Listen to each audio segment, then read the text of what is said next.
on this episode of AK Podcast. How can an operation get better outside of the balance sheet, outside of the physical work that needs to get done to make your farm more productive or just better to work in? And a lot of my work is around teaching people, how does the human mind connect with another mind? How do you communicate ideas that you have inside of yourself to another person so that they not only understand you, but that they want to share more about their perspective with you?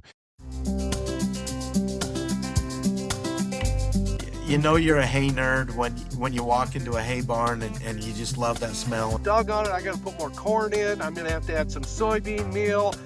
Wow, did that cost you a lot of money? Put yourself in a crowded elevator and the elevator stops because, I don't know, the building's on fire.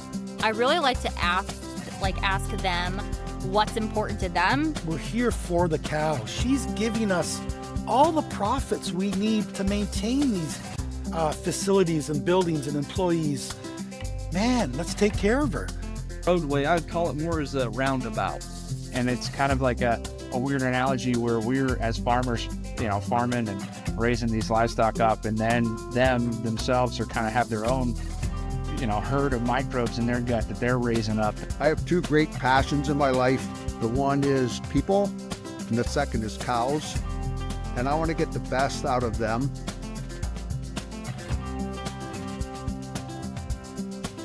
Hello, and welcome to AK Podcast, where we explore science and nutrition behind livestock care and management with the best and the brightest of the biz. I'm your host, Chris Radke, part of the sales department here at Agri-King. And with me today is the Director of Field Services and a member of the sales management team, Mr. Mike Donaldson. Mike, how you doing, buddy? Having a wonderful day, Chris. How's yours going?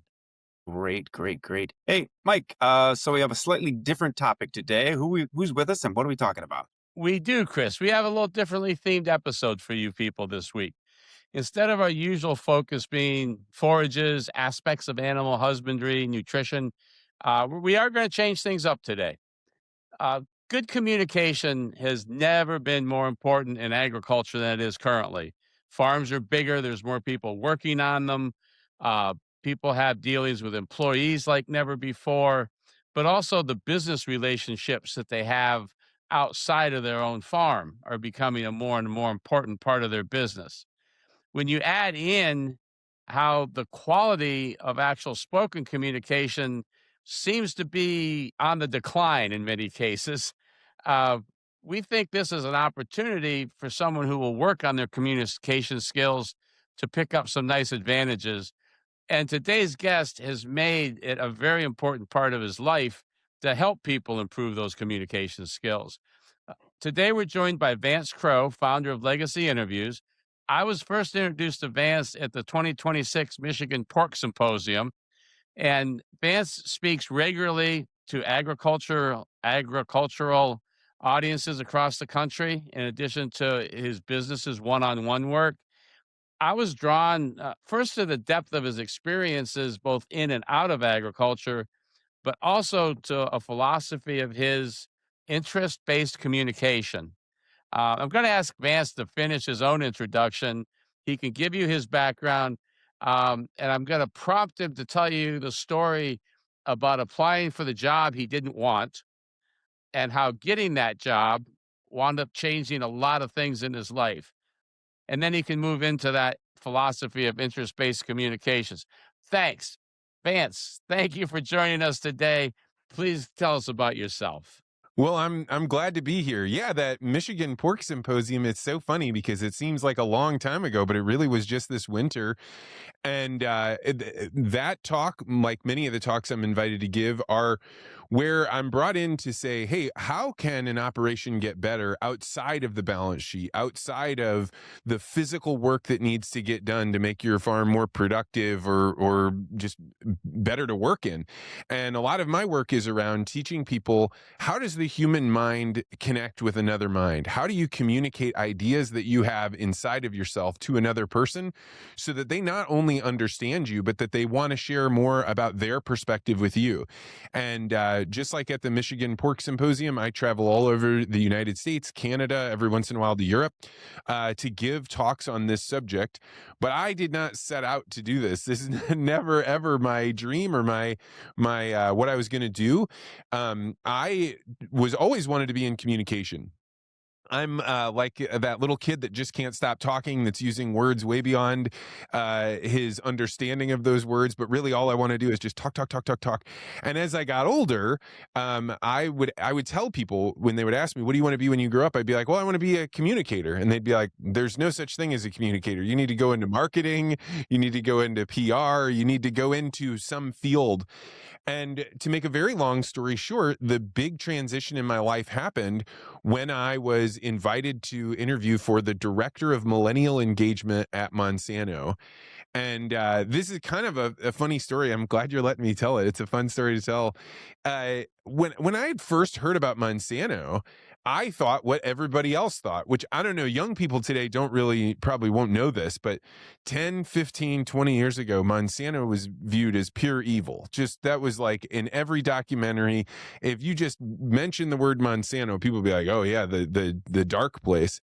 Well, they're headquartered in St. Louis, and I was living here with my wife. I had moved here from Washington, D.C., where I'd been working at the World Bank, and I got an invitation to interview at Monsanto, and I had no interest in this job, but I thought, well, who doesn't want to see inside of North Korea? So I took the interview, and as soon as I get on campus, I'm instantly disappointed, because what I had thought was going to happen was that I was going to get there and it would be an 80-story building with dark storm clouds all around it, and everybody would be wearing black suits and Matrix-style sunglasses.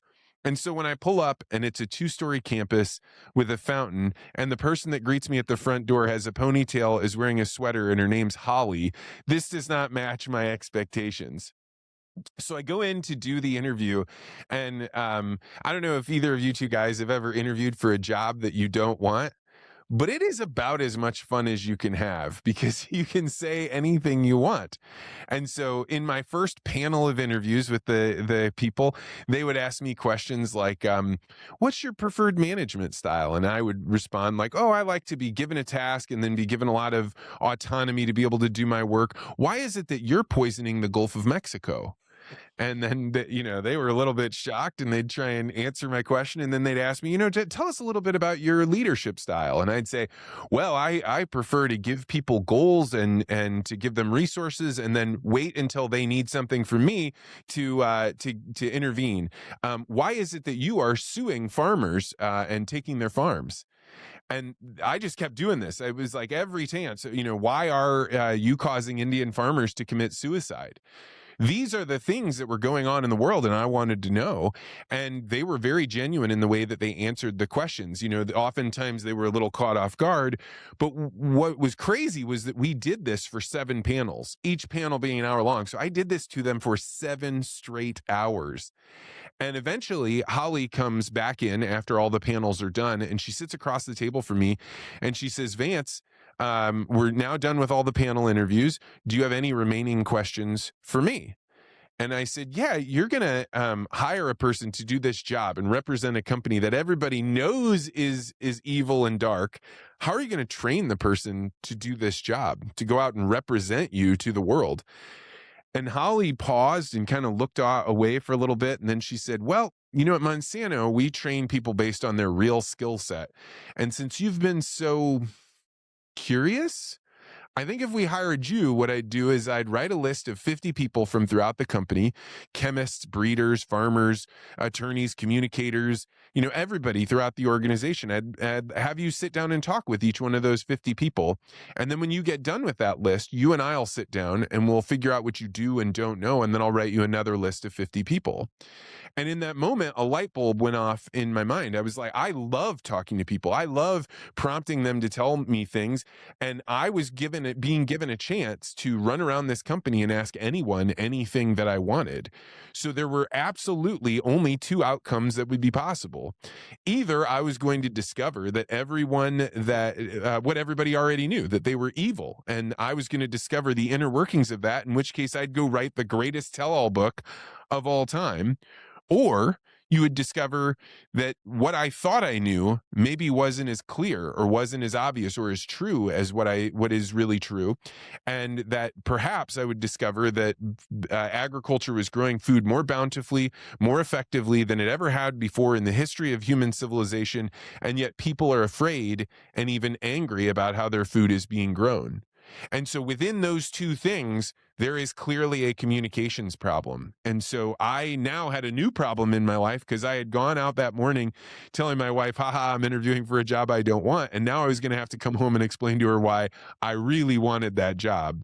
I ended up taking the job and spent the next 5 years traveling all over the English-speaking world and talking with people about their concerns about modern agriculture, talking internally to ag about why they do what they do. And I became kind of a diplomat between these two worlds, where I really got a chance to talk with people that were had a lot of high emotions, but maybe not a lot of information, and learned firsthand how to have better conversations with people. I love that story. I think I've heard you tell all or part of it 3 times now, and I just think it. I just think that's a really cool story. So, talk a little bit. I mean, segue into the aspect of the interest-based communication. You kind of touched on a lifelong passion for better communication. What sort of coalesced your thoughts into where you are now with that philosophy? Well, my life really changed, just like all young people. When you're in your 20s, oftentimes the most valuable thing that you're getting is experience. You're interacting with people that know how to do things way better than you did. And I had a really pivotal experience where I basically went to try and force my boss to give a raise. I won't go into all the details. And instead of her fighting with me, she got me to think about what it was that I really wanted. What was the money I was going to be using? What was it for? And if I didn't get it, what would I do instead? And how would this process work? And how could we work together? And so what I learned from that was that she knew that if I myself understood my interests better, I maybe wouldn't be asking for a 30% raise. Maybe I'd be asking for other things that would be easier for her to give, that she'd be happy to give, that would make me just as happy, maybe even happier. And so I went off to graduate school. I went to the Seton Hall School of Diplomacy and I studied negotiations. And there I studied under this Chinese professor who had a really amazing way to look at the world. And it was a lot more, in the American context, we always want to win. We're always trying to find the way to get the most that we can out of things. And the Chinese perspective was much more about, we can find ways to work together. And oftentimes, if we work together, we will both get more than what we would have gotten as individuals on our own. And as I started to do this, I started to realize there's two camps: people that are good at negotiations and people that are really good at communications. And, if you really want to be a great negotiator, you have to know, what is it that people want? What is it that they need? And oftentimes, like I talked about in my boss example, I didn't even know what I wanted. So communication comes out in, how do you get people to think about what they care about, what they want, what they need? And so merging those two things together, negotiations and communications, has really given me a chance to work with people like you, Mike, which are, they have a deep skill in something. They want to figure out, how do I make myself more effective in the world? And that's what this philosophy teaches. It teaches everyone has interests. Your attention is the most valuable thing that you own. And if you really pay attention to a person and you really care about what they're saying, you will learn things that are going to be critically and deeply important sometime in the future in your life. And from those three premises, the whole philosophy kind of unfolds. Well, start and I'm working really hard not to steal your thunder on one of the most impactful 3-word questions I think I've come across lately. So I'm purposely leaving that for you to unveil at the point you want to. Take us down the understanding, take us down the path to understanding how this would start to manifest itself in someone's practices. Well, I think the very first thing is to recognize that your attention is the most valuable thing that you own. Whatever you're paying attention to, that is what you are advancing. If you are paying attention to some really small detail that has to get done right, that's what you're moving forward at the expense of other things.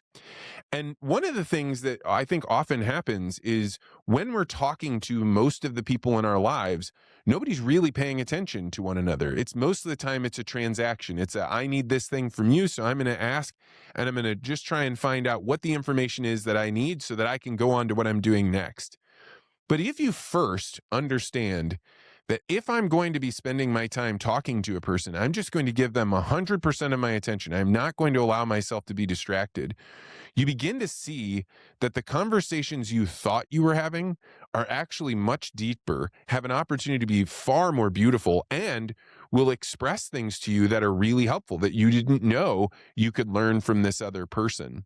And then from there, if you come from that concept of my attention is the most valuable thing that I own, and you come to fully realize everyone has interests, and most of the time what somebody says, I want this, they are not really aware of all the factors that lead up to why do you want that? Why do you want that price? What does that price represent? Does it represent how much work you're trying to get off your plate and you're willing to pay for? Does it represent your ability to do something else because you have money that you need?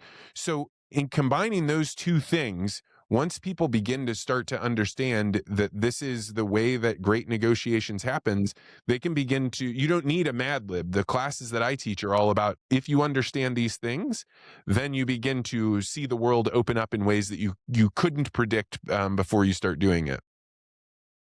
It always either bothers or annoys me when people think this type of practice takes too long, that you're well, just ask.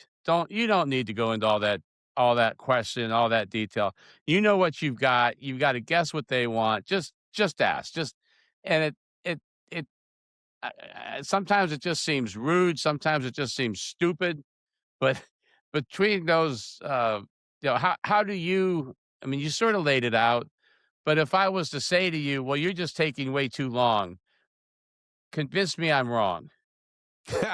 Well, I think that almost never happens. I mean, you can get to a very deep conversation. If you really listen to a person, the other person feels it and knows it, even if they couldn't articulate it. They just think, I really feel heard by this person. And if they feel heard, their willingness to tell you things that matter to them goes way up. And really, in all conflicts, right, what you're trying to find out is, what is it that you actually need solved to feel better about this? And that could be in a sales process. That could be in a dispute with your neighbor, your next door neighbor, a coworker. Oftentimes we think, hey, I'm going to ask you directly because I assume that you know what you care about.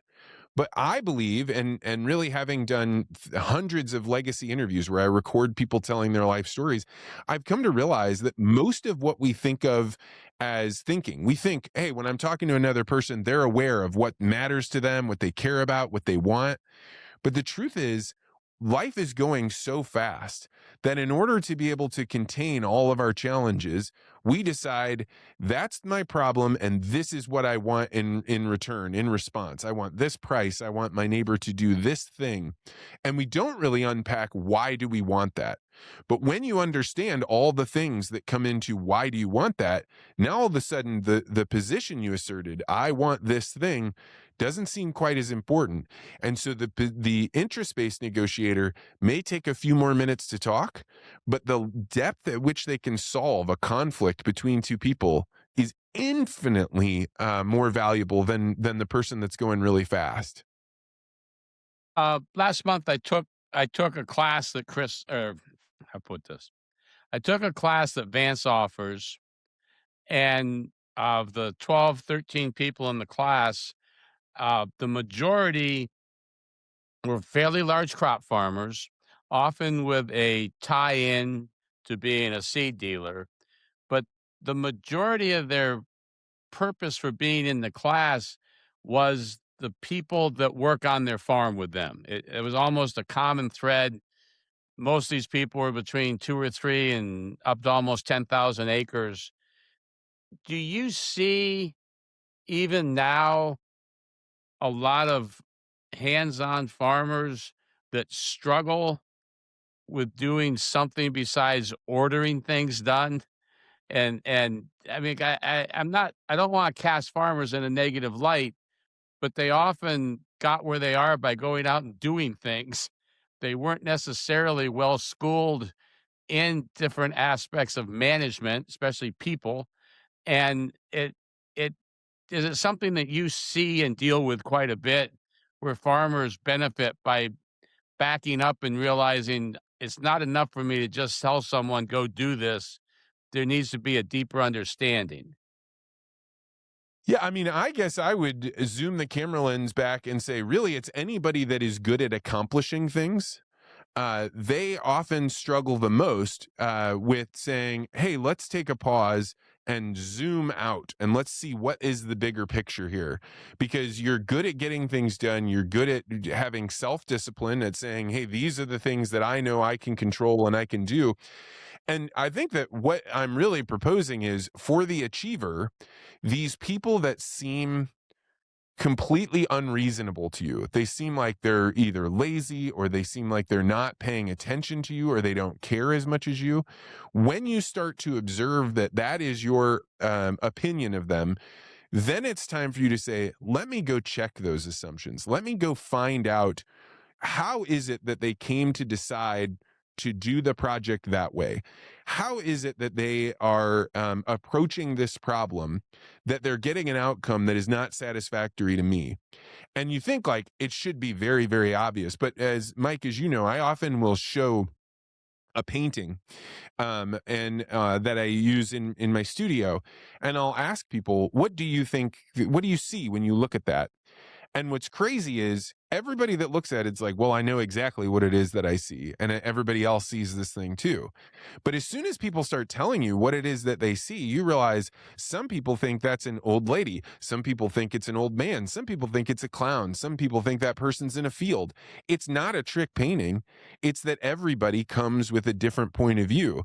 And the faster you come to realize that you cannot intuitively know what's going on in another person's mind without asking, the faster you get to solving deeper problems, which makes your whole operation better. And I will attest to that. He showed us a slide in the class setting. There were 12 or 13 people and 12 or 13 different things that were being seen. But as soon as somebody said, well, no, I think it's this. Oh, I can see that too. That's still not what I see, but I can see what, I mean, it really kind of brought the room together in some ways, as we started to see what other people were seeing besides what only we saw in the same thing. No. So how, and I'm not trying to condense your talk, your class into a single podcast, obviously can't be done. What would be some things that someone listening to this and wanted to dip their toe in, what are some suggestions to start focusing someone's thoughts and their conversation to be this interest-based philosophy? Well, I think the very first thing that I'm going to tell people to do, it will seem like no way. That's going to be really uncomfortable. People they're going to notice what I'm doing right away. But this is, and I'll get your experience. I'm about to teach you what is akin to magic, because it's so unbelievable how it works. But the next time you're in a conversation with somebody, particularly if they're saying something you disagree with, instead of responding to what they're saying, just repeat back for them what you heard them say. So I'm hearing you say, the reason we went into Iran was for these reasons, and this is what you think the outcome is going to be. I'm giving a political example, but it could be a work example. It could be anything, right? That person is going to have just said their argument, and now they're going to hear you saying it back to them. they now are going to process their own argument from a different part of their brain. And if you have just said it back in a genuine way, hey, this is what I understand is your point of view, now they are going to hear their own argument. And what you'll watch is they'll go like, well, actually, no, that's not what I meant. What I meant was, and they'll update it. Or if they don't, they'll say, yeah, that's exactly right. And normally in a conversation, if somebody says, yeah, that's exactly right, then you jump in with your own point of view. But if instead you say, well, tell me more about that. Now the person is going to, that you've just been like, you've demonstrated you understand their point of view. Now tell me more about that makes them feel euphoric, because we almost never get a chance to have two separate times where we get to talk with nobody interrupting us. So they're going to expand what they're saying. And if this is in a conflict, all of a sudden they're going to start expressing things that you were like, wait, you were upset about that? I didn't know that.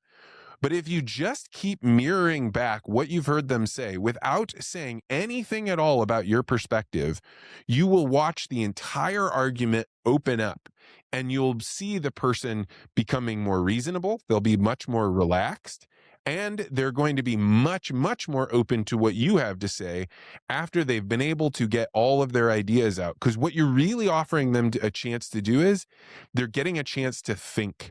Because most of what we think of as thinking is just a cloud of emotions. It's just a cloud of thoughts that you've kind of strung together as you're wandering through your day. And allowing somebody to speak is the same as allowing them to think. And once they've thought with you, now whatever you were discussing gets a lot easier. Well, and that brought out, it was the tell me more.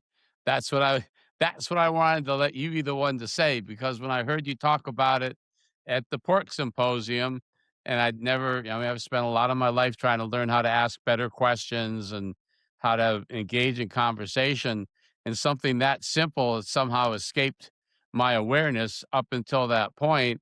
And I will be the first to admit I've been working that into conversation. It doesn't have to be business. Anything you're doing, once you teach yourself to say those words and then shut up and listen, it's amazing what you could discover. Yeah, tell me about some of those experiences. I think he's really good at this, people. The first time we talked, it was almost like trying to dance with somebody who's a hell of a lot better dancer than I am. But I think it actually, what I've observed is that it forces people to, Vance has said a couple of times, it forces them to drop their guard and open up, because they were only prepared to tell you what they just said. They hadn't thought they were going to have to express any more on that to you. I've said my piece, that should be enough for you. And when you genuinely and sincerely, and in body language and tone, you can't say, well, tell me more. But if you genuinely look them in the eye and you say, that's interesting, could you tell me more about that? And it almost trips them for a second. And then is when you start to have a conversation, instead of playing the roles in this either cold conversation or structured argument that they thought you were going to have with them. That it really is a game changer. Absolutely. And what happens with the other person is they don't even realize something is going on. They just know this is one of the only times anybody ever asks me or invites me to say more. They're interested in what I have to say. Most of the time, we're fighting for airspace. I mean, this is one of the things I communicate oftentimes to men, is the reason that we have likes and ums and you knows, and we have like long extensions when we're talking. This is a trick you pick up on the schoolyard, right? Everybody's around in a circle. You're talking about whatever. And any kid that had a little pause in what they were saying, somebody else jumps in and takes over the conversation. And so most of the time we've been trained, you're going to get one shot to get out your information, and then it's going to be somebody else. They're going to argue with you. They're going to agree. They're going to whatever, but the conversation moves forward by somebody else telling you, what are we going to talk about next? So the person that says, tell me more, hands a gift to the other person. And the biggest gift is you're saying, I'm going to pay attention to you. I'm going to give you the most valuable thing that I have. And I want to see, what can you do with it? And what people will tell you is way more than you ever imagined they had to say. No, and it does work, people. And it's not something you do to people. It's something you do with them. It's a shared experience. I think sometimes things like this can get a bad reputation if they're misused or if it's manipulated, and no one likes to feel manipulated. But when it's genuine, when it's very genuine and open and honest, it makes a very big difference. Yeah, and in that vein, the mirroring, the thing where you're repeating back for somebody what you heard them say, when you first start doing it, the reason you're doing it is because you heard about this trick, right? You heard about like, hey, this is supposed to help me do work. But what happens is, and I've had to learn this, from doing this for years, is what you discover very quickly is what you thought you heard the other person saying was not what they were saying. And that actually your interpretation of whatever they were saying, right or wrong, it doesn't matter. It has really important flaws in it. And so mirroring starts off as a trick, a thing you're trying to do I'm going to try and create these conversations. And then suddenly you realize like, oh, actually, I almost never get it right. I'm so glad I asked this because then I really know what we are talking about. What and I don't and I encourage you to go to Vance's website. I don't know if there's a complete list of where he'll be appearing in the coming months, or and the class I went to is actually the first one that he'd done, and I highly recommend that. Whenever a schedule of those comes out, you should look into it. Take us a little further with that aspect of listening, with asking, tell me more, the mirroring. Keep going with some of those tools, even if we don't maybe peel all the layers off today. What are some of the other tenets of the philosophy behind interest-based communication? So I built this course as a result of having one of my former business partners. He broke off and he went out and raised a bunch of money. And he came back and said, the reason I was able to raise a bunch of money was not because I became some great speaker. It's because I was a great listener.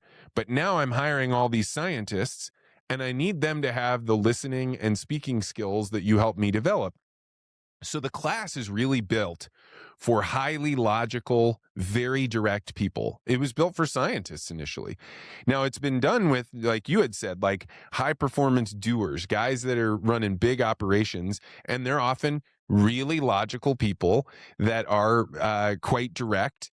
And one of the things that I've observed is that really logical people, when they are trying to focus, when they're trying to listen, their face is deadpan.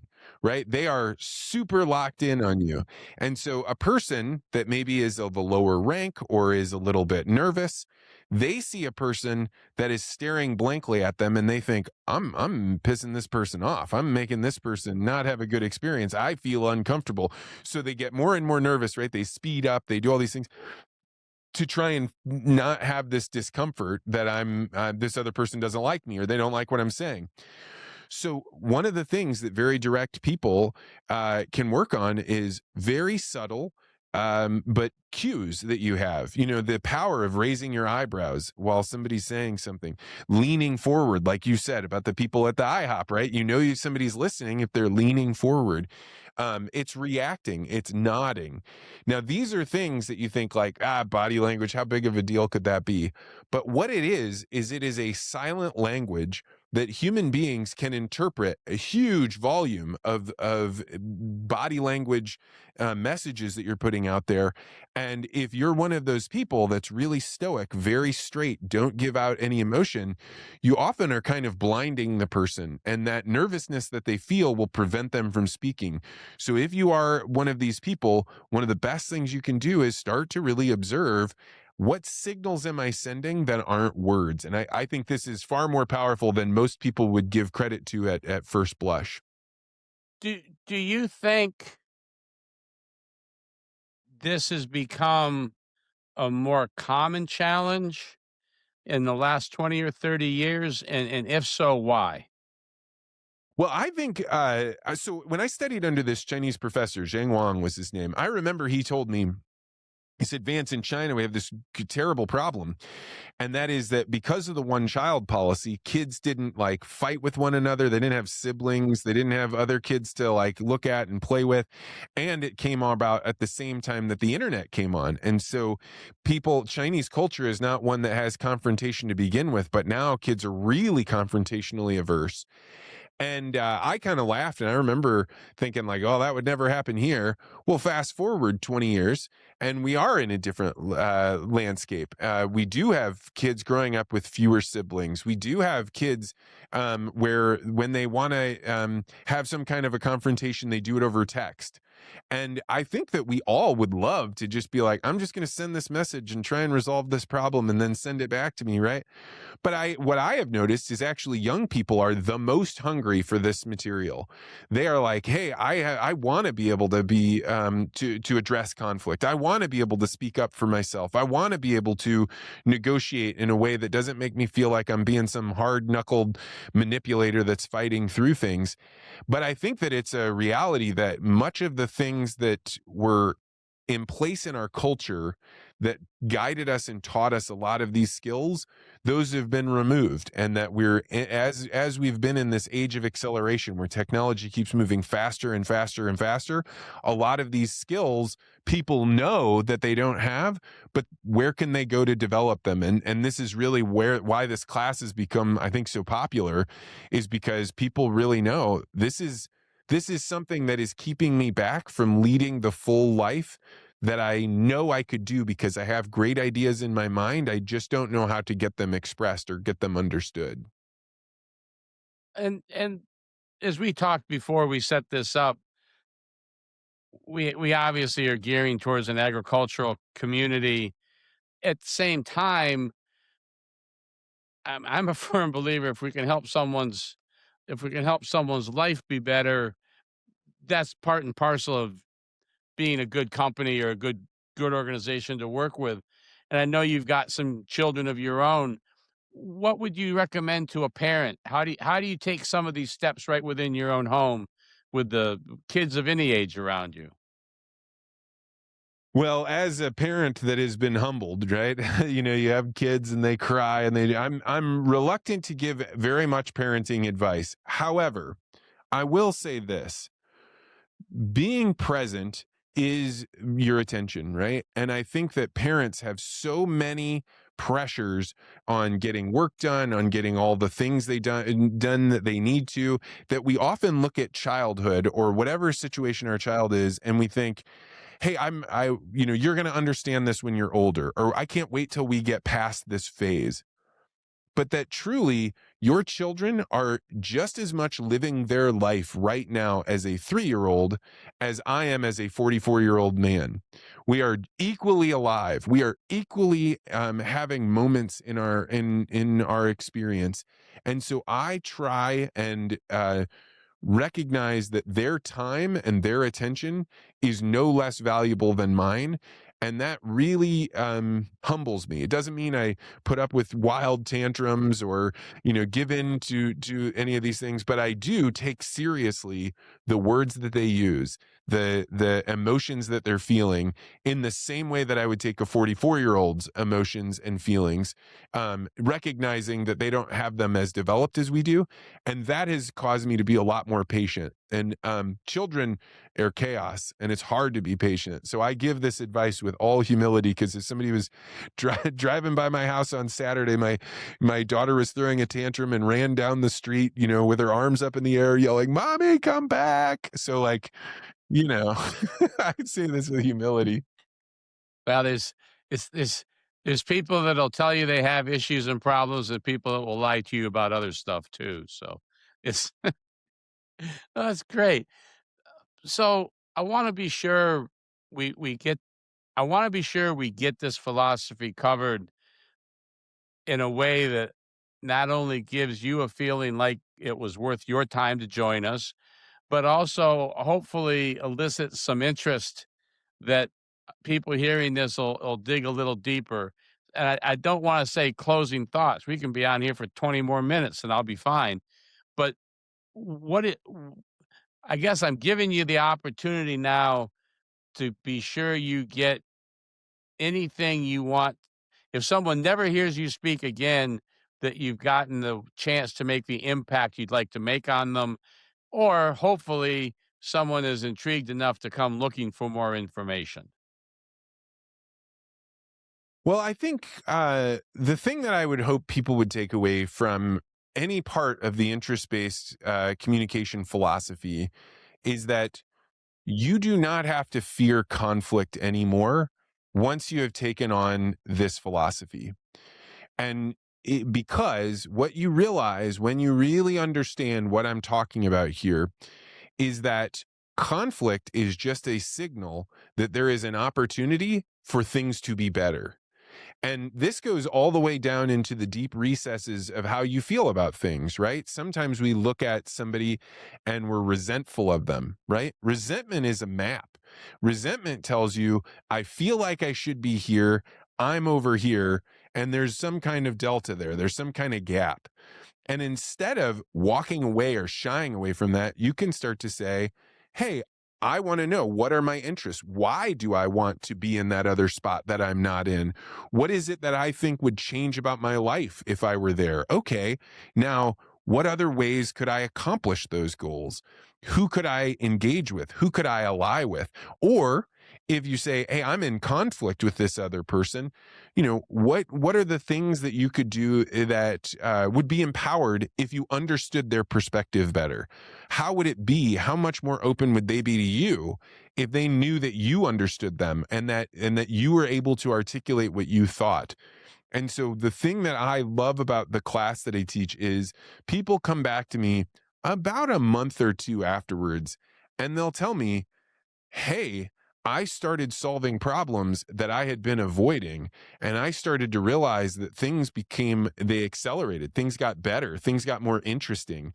And I believe that by giving away this philosophy, I mean, I told you, Mike, because you were like, I'm going to steal some of these things. And I'm like, there is no stealing. It is a philosophy. And I want this to be out in the world.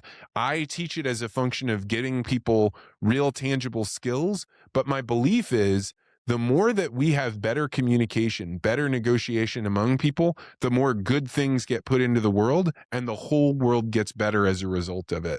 So I'm happy for people to learn from anyone, from come take my class, or I'll give you a list of all the books I've ever read about this subject, and you can go do your own curriculum. I just want people to approach life more like this because it made my life so much better, and it's made the lives of people around me so much better.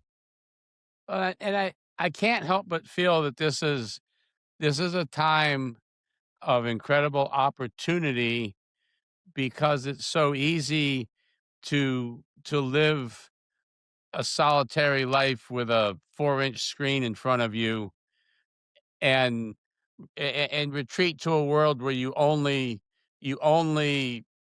hear the opinion of people who already agree with you, or you start to self-select down to where you're not forced to think about how other people approach things. And I just think that we've never had it as easy to draw within ourselves and not be part of the bigger the bigger world.